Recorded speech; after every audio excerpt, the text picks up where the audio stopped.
Alors, les travaux de la Commission de l'aménagement du territoire reprennent. Je vous demanderai le silence, s'il vous plaît. Nous sommes en onde. Je souhaiterais la bienvenue aux représentants du Réseau québécois des OSBL d'habitation. Alors, nous avons Mme Poulette et M. Baudouin. Je vous inviterai, vous pouvez vous présenter là, en détail. Ensuite, vous avez 10 minutes pour votre exposé. Et par la suite, nous allons procéder à un échange avec les membres de la Commission. Alors, je vous céderai la parole pour 10 minutes. Merci, Madame la Présidente. Alors, Jessie Poulette, je suis vice-présidente du conseil d'administration du RQOH et je suis accompagnée de Maître Jacques Baudouin, directeur des affaires publiques et juridiques. Donc, chers membres, d'entrée de jeu, je vais vous préciser que notre regroupement, nous rassemblons 8 fédérations régionales qui elles-mêmes rassemblent les organismes sans but lucratif d'habitation qui offrent des logements sociaux et communautaires dans l'ensemble du Québec. Le RQOH est l'interlocuteur reconnu de notre secteur, notamment par la Société d'habitation du Québec.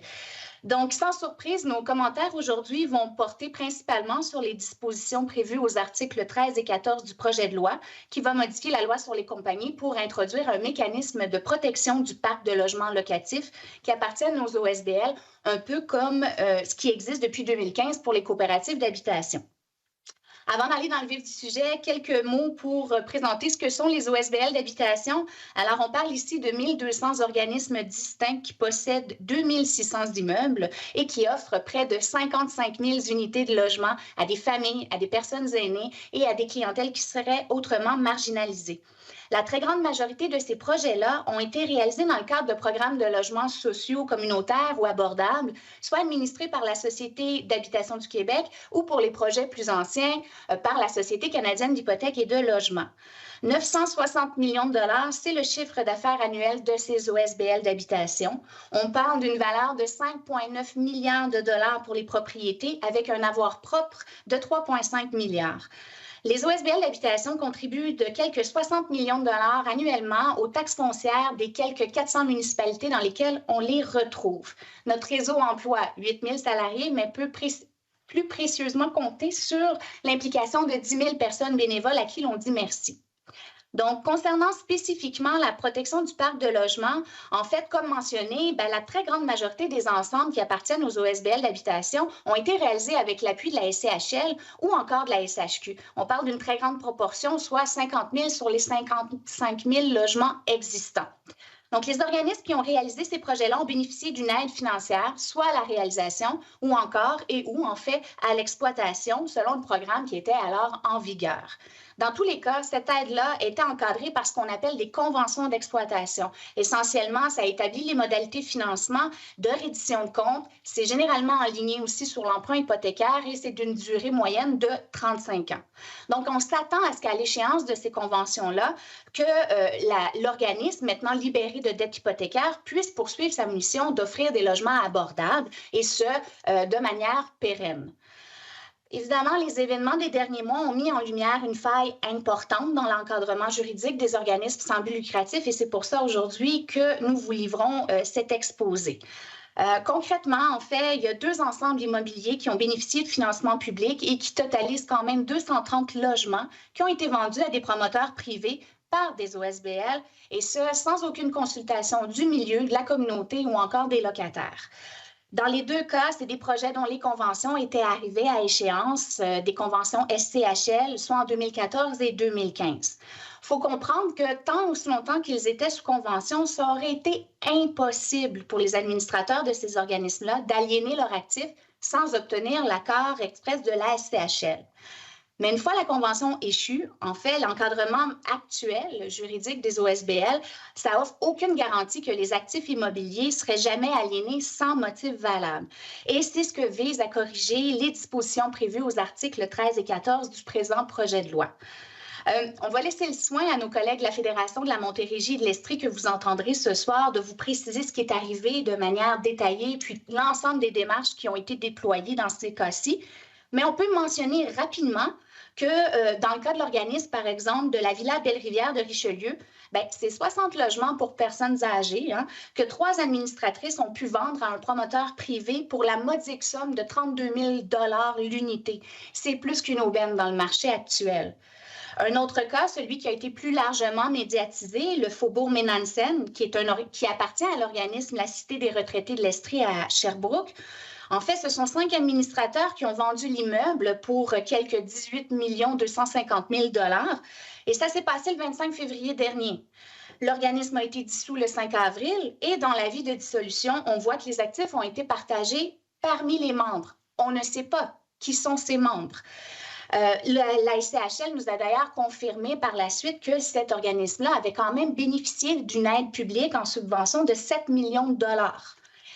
Le premier ministre, le 6 mai dernier, lorsqu'il est de passage à Magog, avait déclaré qu'il allait demander une enquête afin que la lumière soit faite pour savoir qu'est-ce qui s'est passé avec les fruits de cette vente-là. D'ailleurs, le gouvernement pourrait utiliser l'article 230 de la loi sur les compagnies qui permet au ministre des Finances de décréter une enquête sur les affaires d'une personne morale. Tout ceci pour vous dire que notre réseau, on appuie cette démarche-là, cette demande d'enquête-là, et on souhaite même qu'elle soit étendue à la transaction qui a été effectuée le 8 avril dernier par les administratrices de la Villa Belle-Rivière de Richelieu. Ce qu'il faut comprendre, c'est qu'au Québec, c'est presque 14 000 logements qui appartiennent à des OSBL d'habitation qui seront plus sous convention SCHL ou du moins dont la convention va s'achever d'ici 2028. Ça, c'est une chose. Mais à ces unités-là, il faut ajouter les dizaines de milliers d'unités de logement qui ont été réalisées dans le cadre de programmes administrés par la SHQ. On peut penser au programme Parco ou Accès Logis, dont les conventions vont également arriver à échéance dans les prochaines années.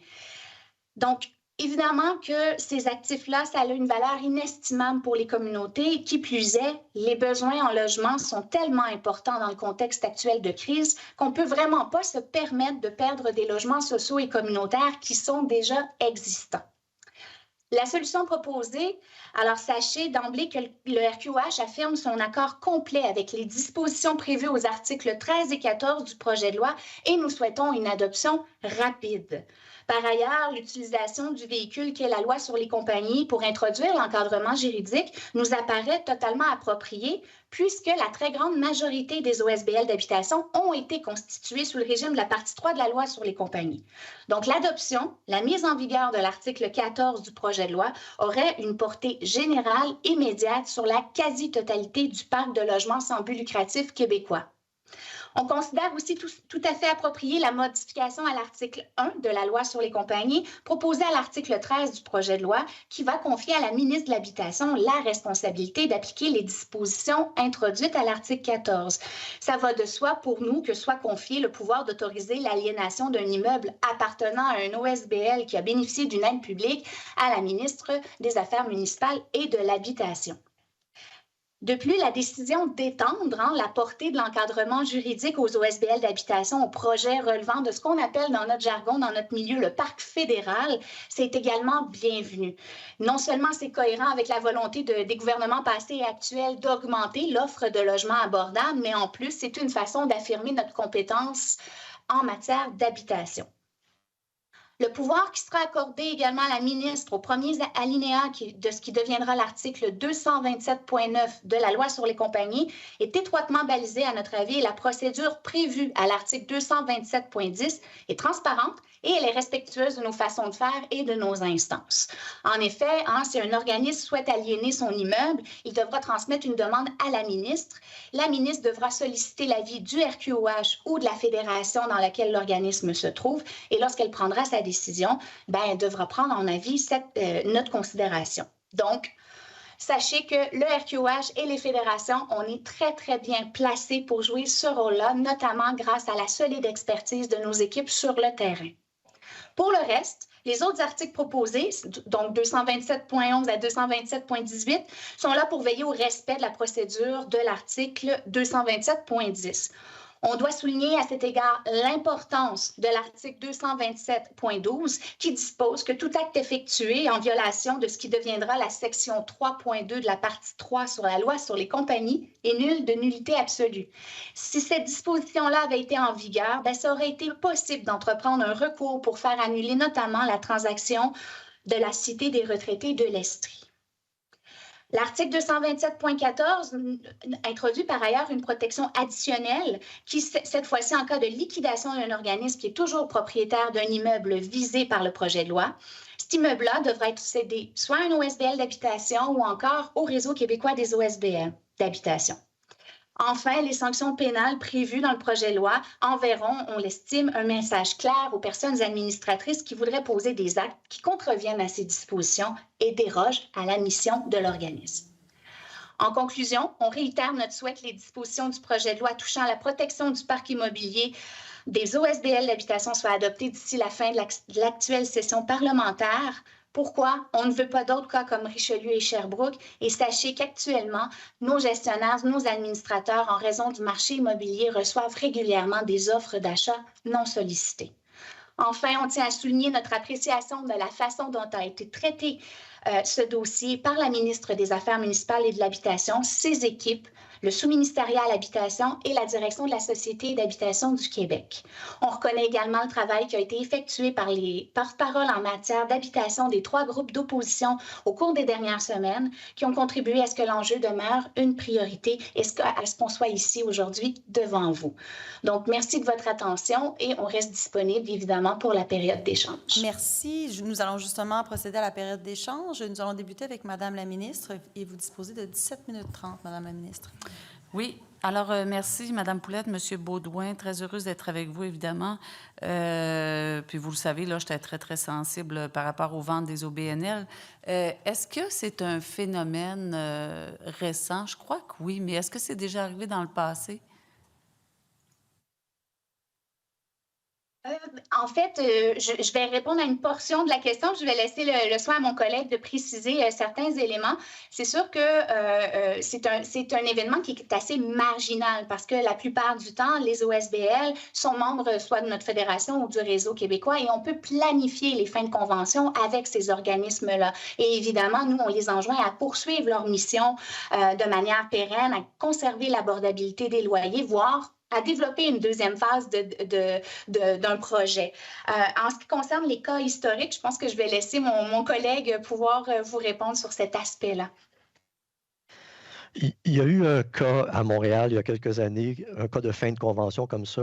C'était un organisme, par contre, qui était propriétaire de 2 immeubles. Et le choix qui avait été fait, puis peut-être qu'à ce moment-là, s'il y avait eu l'encadrement que vous proposez aujourd'hui, on aurait peut-être dit, ben oui, c'est une transaction qui est justifiée. C'était un immeuble qui était en mauvais état et il y avait des travaux importants à faire sur le deuxième.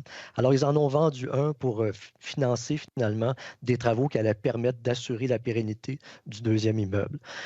Sinon, il n'y a pas d'autres cas historiquement qui ont été portés à notre connaissance. Par contre, il arrive à l'occasion des projets qui ne sont plus viables et qui doivent être abandonnés, même des projets qui sont sous convention avec la SHQ. Malheureusement, l'an dernier, dans une petite municipalité rurale où il n'y a plus de demande pour du logement, on a été obligé de vendre, avec l'accord de la SHQ, là, un immeuble. Et le produit de la vente, à ce moment-là, a servi à rembourser le prêt hypothécaire, de sorte que la SHQ n'ait pas à assumer les frais, là, puisqu'elle est garante du prêt hypothécaire. OK, merci. Puis je voudrais avoir des informations parce qu'on parle ici de l'obligation d'entretien, préservation et inspection des immeubles. J'imagine que pour vous, ce n'est pas un enjeu. Ça, comment ça fonctionne pour avoir la bonne gestion au niveau de l'entretien des immeubles? En fait, nous, on bénéficie premièrement de l'expertise de 2 centres de services, donc un qui va desservir les organismes d'habitation du Sud et de l'Ouest du Québec, ainsi que de l'Est et du Nord du Québec pour le 2e centre de service. Ces centres de services-là sont chapeautés par les fédérations régionales et ont dans leur personnel, évidemment, le personnel qualifié pour mener des inspections.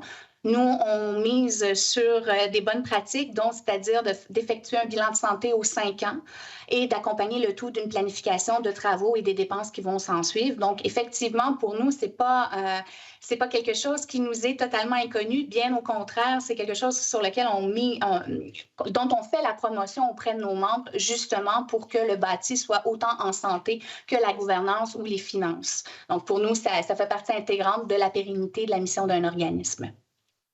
Puis, est-ce que vous avez le nombre d'OBNL en habitation qui ont un bilan santé? Vous devez l'avoir sûrement. Il y en a combien? Et pour le bilan santé, c'est quoi les règles pour savoir vraiment si l'immeuble est bien entretenu?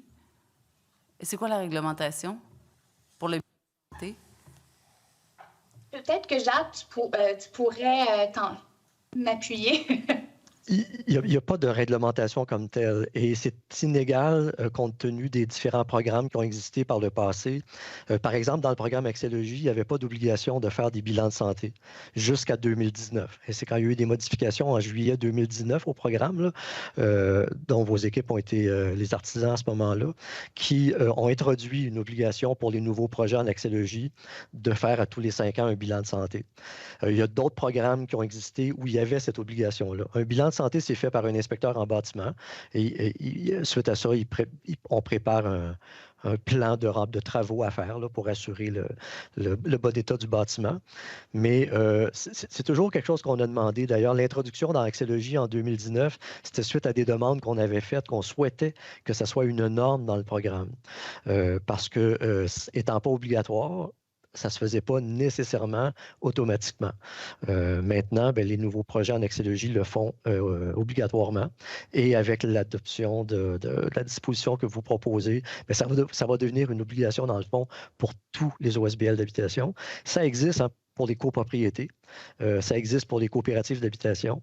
Dans des immeubles de logement collectif, il n'y a pas de raison pourquoi les OSBL d'habitation ne seraient pas tenus de faire les mêmes pratiques, adopter les mêmes pratiques qui sont des pratiques de bonne gouvernance, bon entretien. OK. Puis peut-être j'ai une question délicate, mais qu'est-ce qui s'est passé à l'OBNL Belle-Rivière puis Ménacène? Est-ce qu'on vous avait avisé? Comment ça s'est passé exactement? Ça s'est passé sans qu'on le sache. Dans le cas de Belle-Rivière, c'est un organisme qui était tout récemment membre de notre fédération, de la Montérégie et de l'Estrie, mais qui ne participait pas à la vie associative et qui n'avait pas commencé à bénéficier des services d'accompagnement ou des formations qui sont offertes. Dans le cas de Sherbrooke, c'est un organisme qui existait depuis 40 ans et qui n'a jamais été membre, ni du RQOH, ni de la fédération. On a un taux de pénétration de membrariat d'à peu près 80% à travers le Québec. On retrouve cette situation-là dans les plus vieux projets SCHL qui ont été créés. On n'existait pas encore à ce moment-là. Nos fédérations n'existaient pas quand ces groupes-là ont été constitués.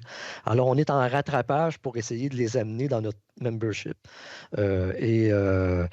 Donc, on l'a appris, en fait, dans le cas de Villa Belle-Rivière de Richelieu, on l'a appris par des locataires qui ont contacté notre fédération.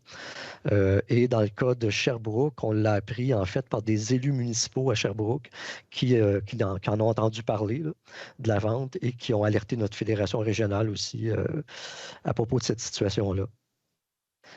C'est certain que quand un organisme est membre et qui participe à nos formations, à nos activités, on peut voir venir des situations difficiles. Puis on peut intervenir en amont. Quand ils ne sont pas membres comme ça, on n'est pas sur le terrain avec eux. OK. Alors, là, on va parler de la liquidation d'un OBNL en habitation. Si, par exemple, il y a une décision, il y a une absence du conseil d'administration pour la décision de l'OBNL, comment vous voyez avec vous, comment que les immeubles pourront être cédés? Avez-vous une procédure que vous pensez que ce serait la meilleure? C'est quoi les enjeux avec la cession? Bien, ce qui est prévu dans le projet de loi actuellement, et c'est bien cohérent avec l'ensemble des dispositions qui sont proposées, c'est que si un organisme qui est encore propriétaire d'un immeuble mais veut se liquider, peu importe la raison, il va devoir céder l'immeuble à un autre organisme sans but lucratif en habitation qui poursuit des fins similaires, dans le fond. Et si jamais l'organisme ne veut pas prendre cette décision-là parce qu'il ne sait pas pour une raison ou pour une autre, il ne veut pas prendre la décision, à ce moment-là, la propriété va être cédée au Réseau québécois des OSBL d'habitation.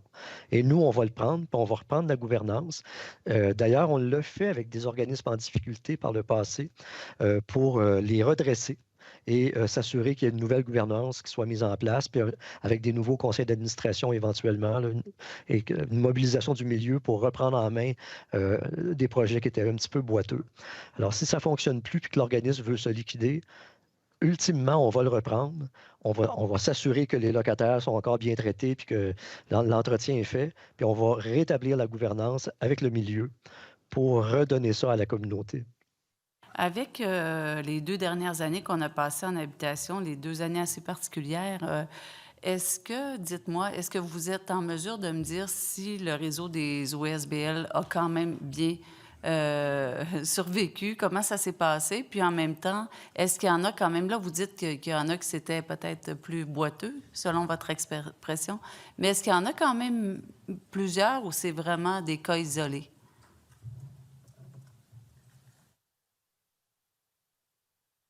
Il y a toutes sortes de situations. Vas-y, Jessie, si, il y a toutes sortes de cas de figure. Il peut y avoir des cas très, très anecdotiques, disons, où la gouvernance est faible, puis il faut intervenir au niveau de la gouvernance. C'est sûr qu'on est dans un contexte pas facile présentement, surtout du côté de nos projets pour personnes âgées. C'est un petit peu une caractéristique de notre secteur par rapport aux offices d'habitation ou aux coops. 50% presque des logements qu'on offre sont dans des ensembles pour personnes âgées, y compris 200 RPA, nos fameuses RPA. Là. On pense toujours RPA, Chartwell, Groupe Maurice, Résidence Soleil, mais les petites RPA en milieu rural de propriété OSBL qui ont été financées dans Accès Logis ou d'autres programmes. C'est sûr que là, la pandémie a eu un impact. On a des taux de vacances importants parce qu'il y a de plus en plus de gens qui étaient sur des listes d'attente. Puis quand on les appelle pour leur dire, là, on a un logement qui s'est libéré enfin pour vous, ils nous disent, non, avec ce qui s'est passé pendant la pandémie, là, je ne veux pas aller dans une prison. C'est l'impact du confinement. L'image des RPA en a pris pour son rhume. Là. Et c'est un phénomène qu'on voit dans les RPA privés à but lucratif aussi actuellement. La difficulté de mise en marché. Donc, on voit ça. C'est sûr que dans une petite résidence de 11 logements à Saint-Modeste, un petit Accès Logis qui est une RPA, s'il faut qu'on ait 2 logements vacants sur les 11, là, notre équilibre financier est foutu. Là, ça devient un gros problème. Là. Nos modèles sont faits pour des immeubles qui sont remplis. Alors ça, c'est le genre de problème qu'on rencontre depuis le début de la pandémie, là, ou augmentation. Encore là, c'est beaucoup dans le secteur RPA, les pénuries de main-d'œuvre, augmentation des coûts d'exploitation parce qu'il faut augmenter les salaires pour faire face au contexte de pénurie de main-d'œuvre. On entend parler de ça dans tous les secteurs, mais c'est sûr que dans nos OSBL, pour les personnes qui ont une déficience physique, une déficience intellectuelle, des problèmes de santé mentale, où il y a du personnel, ou dans les RPA où on a des préposés, même dans certaines du personnel infirmier, mais on fait face à une augmentation très importante des coûts d'exploitation.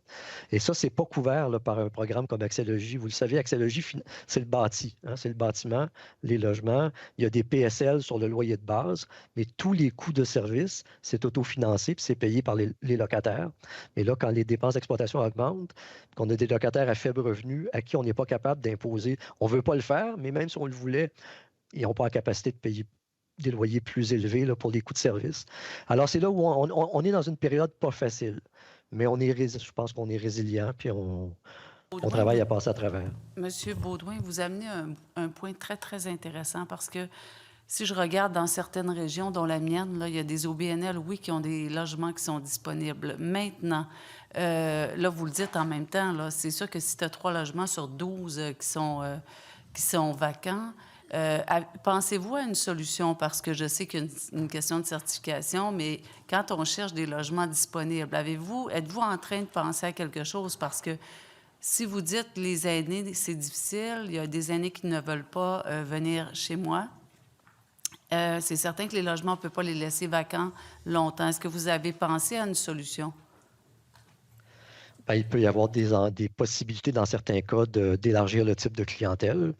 Bon, évidemment, ça dépend du projet. On a d'ailleurs au Saguenay-Lac-Saint-Jean, on a beaucoup de nos petites résidences qui c'est des chambres, ce n'est pas des logements. Louer des chambres à d'autres catégories qu'une personne âgée, il n'y a peut-être pas de clientèle pour ça. Là. Les familles, c'est pas pour eux. Bon. Mais dans certains cas, il y a moyen peut-être d'élargir la clientèle. Il y aurait moyen dans certains cas pour nos logements subventionnés, de voir les possibilités, un peu comme ça a été fait dans les offices d'habitation où il y avait des logements vacants, là, de voir si on peut être plus souple sur les seuils de revenus. Parce que pour les personnes âgées, dans certaines régions, les seuils de revenus sont à 21 000 pour un logement à loyer modique avec un PSL. une personne âgée seule là, qui n'a jamais travaillé de sa vie est quand même à 19 000. Là. Donc, dès qu'une personne a un petit peu de revenu de retraite, elle gagne trop cher pour eux. Si on élargissait la palette, peut-être qu'on aurait plus de possibilités. Ça, c'est une deuxième option. Mais il faut tout regarder, là, parce qu'on n'est pas pour laisser aller des projets comme ça. Il y a eu de l'argent public qui a été mis là-dedans. Ça répond à des besoins. Il faut faire quelque chose pour les sauvegarder. Là. Bien, je suis très heureuse de vous entendre parce que ça fait quand même plusieurs fois que moi, je le demande, puis je me dis, je vais parler de ma région. Là, oui, c'est vrai qu'il y a des logements vacants, puis oui, il y a des chambres aussi, mais il y a des logements vacants. Maintenant, ce qu'on me dit, c'est qu'on préfère que le gouvernement donne des subventions pour les logements vacants plutôt que de penser changer ou améliorer la vocation de l'OBNL. Alors, moi, je vous le dis, je suis contente, puis je l'ai déjà demandé parce qu'on a des logements vacants. Alors, essayez peut-être de m'envoyer une proposition venant de vous. Puis, il y a des endroits, il y a des gestionnaires d'OBNL qui ne veulent pas du tout et qu'eux préfèrent avoir des montants pour payer la situation des logements qui sont vacants en disant que c'est une situation de la pandémie et que les gens vont revenir. Maintenant, il faudrait peut-être avoir une belle proposition à savoir, bien, nous, on est ouverts et quelle serait la proposition, puis on pourrait trouver des solutions. Parce que même si un gestionnaire d'OBNL ne veut pas offrir les logements, je crois qu'on est dans une situation en pénurie de logements, fait qu'il y a moyen peut-être de travailler quelque chose ensemble. Alors, j'attendrai peut-être une belle proposition de votre part. C'est bien noté. Il va y avoir un petit enjeu de réglementation avec Santé et Services sociaux. Actuellement, le règlement sur la certification des résidences est en révision. Et dans le projet qui est à l'étude, là, qui a été publié dans la Gazette officielle le 20 avril, il y a une nouvelle disposition, puis nous, on va recommander qu'elle ne soit pas retenue, qui dit que dans une RPA, on ne peut pas avoir cohabitation entre deux types de clientèle. Il faut que ce soit des espaces séparés puis que les gens ne se côtoient pas. Alors là, ça ne marche pas si on a 2-3 logements vacants dans le bâtiment, mais ils ne sont pas séparés par un mur de briques. Là. Ils sont sur les mêmes étages, tout ça. La nouvelle réglementation ne pourrait pas nous permettre de la louer à une autre clientèle. Alors, il va falloir harmoniser ça là, pour qu'il y ait une cohérence, effectivement, dans les interventions qu'on va faire. Tout à fait. Alors, en tout respect pour les aînés, peut-être nous envoyer une recommandation. Moi, merci. Je n'ai pas d'autres questions. Puis honnêtement, je suis très, très heureuse de la nouvelle disposition du projet de loi. Je crois que mes collègues également sont très satisfaits parce qu'on a quand même agi rapidement. Puis ça va protéger nos locataires, évidemment, qui en ont besoin. Puis, pour les situations malheureuses qu'on a vécues, bien, c'est certain qu'on le sait qu'on va vérifier qu'est-ce qui s'est passé. Pour Belle-Rivière, je sais que le maire est très, très, très collaborateur, le maire Gauthier. Ça va nous aider aussi. Alors, écoutez, on va essayer de collaborer du mieux possible. Merci pour le travail que vous faites. Vous aidez énormément de Québécois à être bien logés. Merci beaucoup. Merci beaucoup, Madame la ministre. Nous allons maintenant poursuivre avec Monsieur le député de Viau. Vous disposez de 11 minutes 40. Merci, Madame la Présidente. Merci, Madame Poulette. Merci, Monsieur Beaudoin, pour votre présentation. Je vous redis merci aussi donc, au nom des OSBL qui sont dans ma circonscription. Donc, plusieurs sont membres de la Fédération des OSBL d'habitation de Montréal. Et merci pour l'accompagnement et le support que vous donnez justement à ces OSBL. Je représente une circonscription où il y a effectivement de grandes demandes, de grands besoins. Donc, et la ministre le sait. Donc, alors, on espère pouvoir compter sur le réseau des OSBL dans l'accompagnement et le soutien. Et parlant de ça, donc, vous avez répondu un peu plus tôt à une question de la ministre sur ces cas-là, en parlant de Richelieu et Sherbrooke. On n'en veut plus, donc nous aussi, de ce genre de situation-là. Donc, je comprends que actuellement, donc en dehors de ces deux cas, donc il n'y en a pas d'autres, selon vous? Pas à notre connaissance. Et c'est bien ça le problème, en fait, c'est que quand ce sont des organismes qui ont été créés il y a de cela très longtemps et dont la convention arrive à échéance, on n'a pas encore eu l'occasion de les capter dans notre membrariat. Donc, si jamais il y a d'autres organismes qui planifieraient une telle aliénation des actifs, bien, actuellement, on n'est pas en mesure de le savoir. Je peux parler pour nos fédérations. Si on était au fait d'une telle situation, assurément que vous le seriez tout autant parce qu'il y aurait une mobilisation aussi à cet effet-là. Je ne sais pas si Jacques veut compléter, mais à notre connaissance, actuellement, c'était les deux cas les plus problématiques là, qui sont venus à nos faits. Ouais. Donc, il y a tantôt, on parlait du membership du réseau des OSBL. 80% des OSBL sont affiliés d'une façon ou d'une autre, je crois, avec le réseau des OSBL. Donc, il y a un 20%. La question qui me vient en tête, est-ce que vous pensez qu'on devait prévoir un mécanisme pour pouvoir justement tous les identifier? Donc, qu'est-ce que vous dites par rapport à ça? On a de l'information sur sur l'existence, disons, de ces projets-là, de ces organismes-là. La question de savoir s'ils ne veulent pas devenir membres, là, c'est une question de... on voudrait bien les accueillir, nous. D'ailleurs, il y a eu un effort de fait. En fait, dorénavant, la loi sur la SHQ a été modifiée en 2019 et dorénavant, tout organisme qui demande un financement à la Société d'habitation du Québec, pour obtenir le financement, il doit s'affilier à une fédération d'OSBL d'habitation ou au RQOH et rester membre pour toute la durée de son engagement avec la SHQ, donc 35 ans, là, si on parle d'un projet en axiologie. Bon. Pour un organisme qui a été créé il y a 40 ans, qui n'a jamais été membre, est-ce qu'on pourrait leur imposer ça? C'est sûr que le fait d'être membre, ce n'est pas une garantie, hein, parce que bon, ça donne pas un pouvoir à la fédération ou au réseau sur l'organisme, mais ça permet quand même de les intégrer dans la vie associative, dans la vie démocratique, de leur rendre accessible des formations, du soutien en gestion, de l'accompagnement. Donc, à ce moment-là, on intervient en amont, puis je pense que ça peut qu'être positif. Est-ce que vous avez une idée actuellement, donc, combien d'immeubles qui seraient peut-être en fin de convention, ou du moins, est-ce que vous avez une idée du nombre actuellement? Oui, ben en fait, concernant les conventions d'exploitation liées à la SCHL, on estime que c'est 14 000 unités qui vont arriver en fin de convention d'ici 2028. Donc, quand on planifie une fin de convention, 2028, c'est presque demain. Et puis, évidemment, il faudrait, peut-être Jacques aurait les chiffres concernant les premiers projets Parco, Axiologie, donc les premiers organismes qui ont été développés là, lorsque la Société d'habitation a rendu ces programmes-là disponibles. Mais ultimement, d'ici 2028, là, c'est près de 14 000 unités là, qui seraient en fin de convention. À la page 4 de votre mémoire, dernier paragraphe, vous nous dites les obligations prévues au paragraphe 2 à 6, incluant celle de constituer une réserve suffisante de faire procéder à une inspection de l'immeuble à tous les 5 ans. Vous nous dites que ce n'était pas nécessaire pour régler les problèmes de vente d'immeubles. J'aimerais peut-être vous entendre là-dessus. Bien, en fait, spécifiquement par rapport aux problèmes qui a été mis sur la place publique avec les cas de Richelieu et Sherbrooke, puis qui a justifié une intervention rapide. Ces articles-là n'étaient pas nécessaires. Par contre, on est d'accord et on pense que c'est des obligations pertinentes. Et c'est une bonne idée d'avoir profité du fait, finalement, qu'on allait donner un encadrement dans la loi sur les compagnies pour amener ces dispositions-là aussi. Mais en tant que tel, ce n'était pas lié directement à l'enjeu de vente là, des immeubles. Mais c'est des bonnes pratiques. C'est des pratiques qu'on demandait à ce qu'elles soient rendues obligatoires depuis plusieurs années. Là. Merci. Concernant la réglementation des conditions de location des logements à loyer modeste, à la page 6 de votre mémoire, premier paragraphe, vous nous dites « Nous avons exprimé notre point de vue quant au peu d'utilité aussi ». Là encore, j'aimerais peut-être vous demander pourquoi.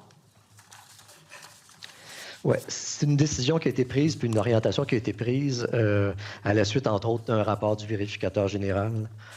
La situation est que dans notre secteur à nous, dans les OSBL d'habitation, des cas où une personne obtient un logement parce que ses revenus sont en deçà des seuils d'admissibilité et qui, par la suite, voit une augmentation importante de ses revenus, c'est anecdotique. On n'en voit pas beaucoup. D'ailleurs, on mentionnait un peu plus tôt qu'il y a à peu près 50 % de nos logements, c'est pour des personnes âgées. Et souvent, c'est du 75 ans et plus. Alors, quand une personne rentre parce que ses revenus sont en deçà des seuils, ses revenus augmentent malheureusement pas vraiment là, par la suite. Là. Donc, c'est des situations qu'on ne rencontre pas vraiment dans notre secteur.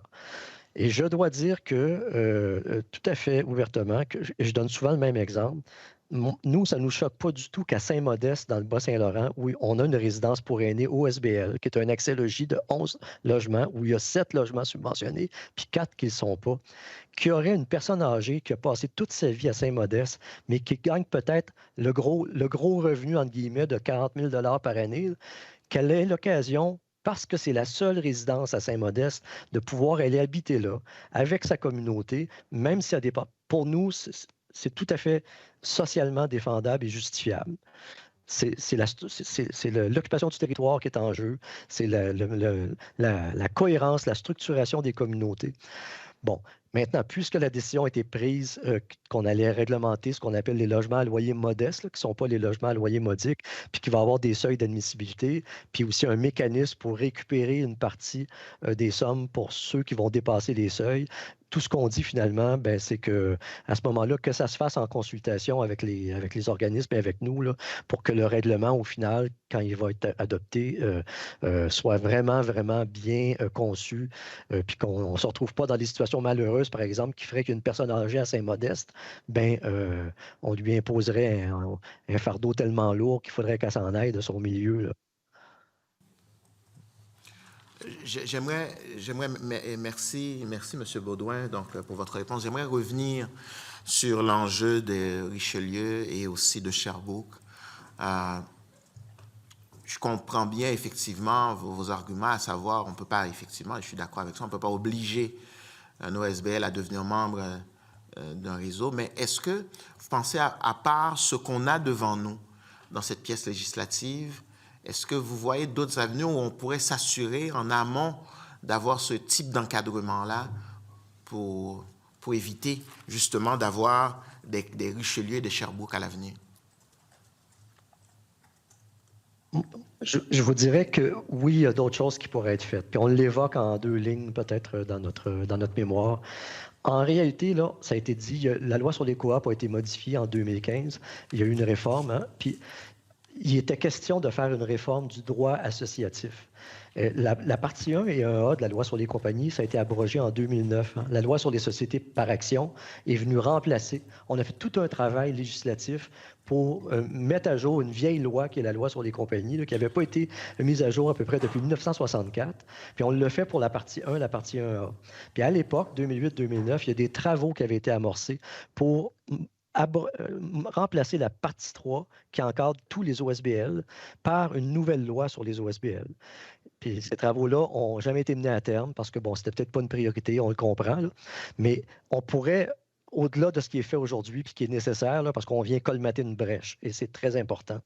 Éventuellement, ça pourrait être un mandat pour le prochain gouvernement qui sera élu le 3 octobre, là, mais de travailler à une réforme de la loi sur les compagnies, la partie 3, pour avoir une vraie loi qui va encadrer aussi la vie associative, la vie démocratique. Et aujourd'hui, la loi sur les compagnies permet à 3 personnes de créer un OSBL, de former un CA de 3 personnes, puis il n'y aura jamais d'autres membres. Le cas de Richelieu, là, l'organisme Villa Belle-Rivière, il y a 3 membres. C'est les 3 administratrices. Alors, l'Assemblée générale, c'est pas beaucoup plus de monde que le CA. Hein? C'est les 3 mêmes personnes. C'est pas tout à fait garant d'une prise en charge démocratique par le milieu. Mais ça, c'est un autre chantier de travail là, qui déborde le cadre même de l'habitation et qui pourrait être entrepris par un prochain gouvernement qui voudrait s'y mettre. J'aurais tellement aimé vous entendre sur le droit de préemption, notamment par rapport aux besoins qu'on le sait partout dans toutes les régions du Québec en matière d'habitation, votre vision sur ce droit de préemption par rapport au dossier de l'habitation.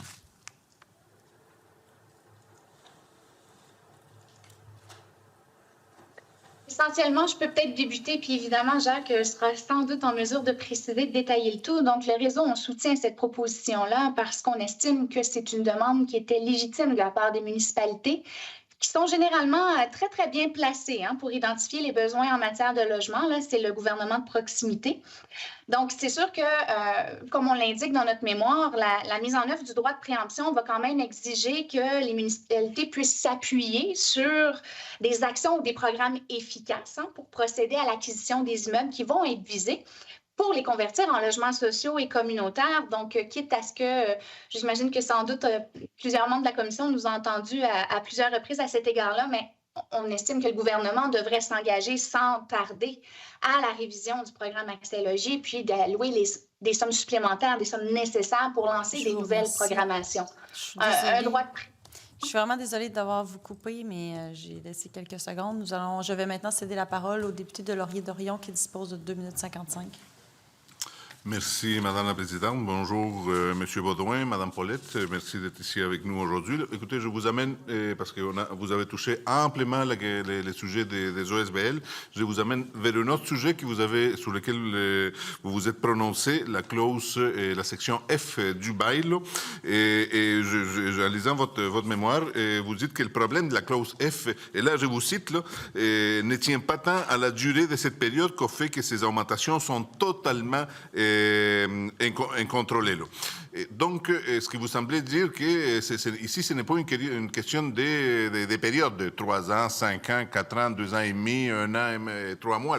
C'est plutôt à l'opacité et à l'aspect arbitraire de ces hausses-là. Donc, selon vous, si je comprends bien, c'est dans les cas des immeubles de moins de 5 ans, les augmentations devraient passer par la procédure de fixation des loyers. Est-ce que je me trompe?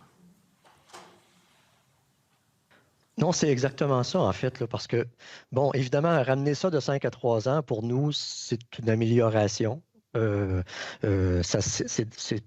Comme la ministre l'a dit, c'est peut-être la solution, c'est une solution, disons, qui apparaît raisonnable. Sincèrement, je ne pense pas que ça prenne plus que 3 ans à un nouveau propriétaire pour évaluer. Après 2 ou 3 hivers, là, les coûts de chauffage, on est capable d'évaluer à peu près ce que ça va représenter, puis ça ne changera pas beaucoup d'un hiver à l'autre, bien qu'on ne sait jamais avec les changements climatiques, mais là, c'est un autre enjeu. Mais le problème, c'est qu'on a créé un régime qui déroge à la possibilité pour un locataire de faire appel au tribunal administratif du logement pour aller en fixation de loyer. Il faudrait mieux, selon nous, abolir, c'est le 2e alinéa de l'article 1955 du Code civil. Abrogeons-le et créons pas une exception. Permettons à ce qu'il y ait un mécanisme que le mécanisme de fixation de loyer qui existe soit disponible pour les locataires de ces immeubles-là, 5 ans et moins ou 3 ans et moins. Mais on peut prévoir, il y a un règlement par contre qui détermine les conditions de fixation de loyer. On pourrait prévoir, c'est des travaux qui pourraient être faits par le gouvernement, de prévoir dans le règlement certains éléments de fixation qui tiennent compte effectivement de préoccupations, on va dire légitimes, là, des propriétaires qui ont à faire des ajustements la première année, par exemple, parce que soit entre le moment où les baux ont été signés puis le moment où l'immeuble a été disponible à la location, il y a eu des dépenses imprévues, un dépassement de coûts, ou après 1 an, on se rend compte qu'il y a un travail qui a été mal fait, puis il faut refaire Bon, il y a des dépenses en immobilisation qui doivent être faites, mais ça pourrait être prévu dans les critères de fixation. Parce que là, actuellement, on dit que, étant donné qu'il y a un risque d'augmentation de coûts d'exploitation dans les 5 premières années, on abolit toute possibilité de contrôle. Je regrette, mais le cas de Saint-Calix à 700 $ par mois, il faut qu'il y ait un moyen de savoir si c'est justifié ou pas.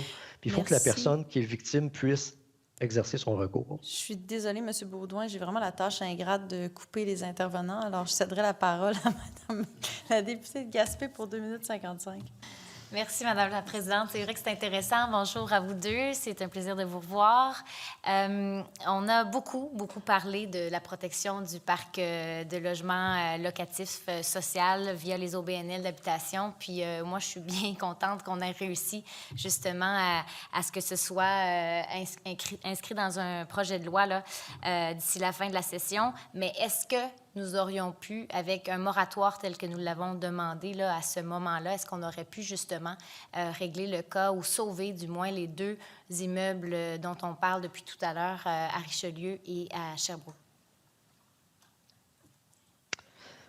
Bien, la demande d'un moratoire, c'est-à-dire il aurait fallu fouiller ou creuser un petit peu plus sur quelles assises juridiques ce pouvoir-là, disons, aurait pu être exercé. Évidemment, un gouvernement peut à peu près tout faire, là, mais on l'a vu dans le cadre de la pandémie, mais il doit toujours le faire en s'appuyant sur des assises juridiques. Et ça a été le cas d'ailleurs, la loi sur la santé publique permettait de suspendre certains mécanismes gouvernés par décret. Mais Donc, est-ce que tout fait? Est-ce que tout fait au moment opportun pour ces deux cas-là qu'on a travaillé quand même plusieurs semaines, justement, pour que ça n'arrive pas? Dans le cas de Sherbrooke, la vente a été faite au mois de février. Alors, quand on en a pris connaissance, c'était déjà fait, la vente. Dans le cas de Belle-Rivière, à Richelieu, le processus était en cours, mais finalement, la vente est intervenue quand même le 8 avril. Est-ce qu'entre le moment où on l'a appris et le 8 avril, ça aurait été possible de En fait, moi, je n'aurais pas appelé ça un moratoire. Ça aurait été le dépôt d'un projet de loi à étudier en urgence, en accéléré, spécifiquement là-dessus. Ben oui, ça aurait été possible. Mais bon, les choses étant ce qu'elles sont.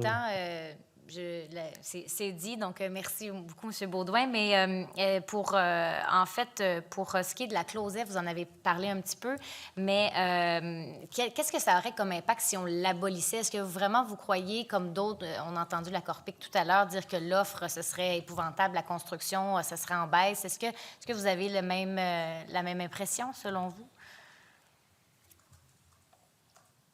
Non, pas nécessairement, mais c'est sûr que nous, on développe, on est des développeurs aussi, mais on développe du logement, mais dans un contexte de programme normé aussi. On sort les projets avec un montant de loyer qui est prévu d'avance, puis de manière générale, on s'en tient à ça.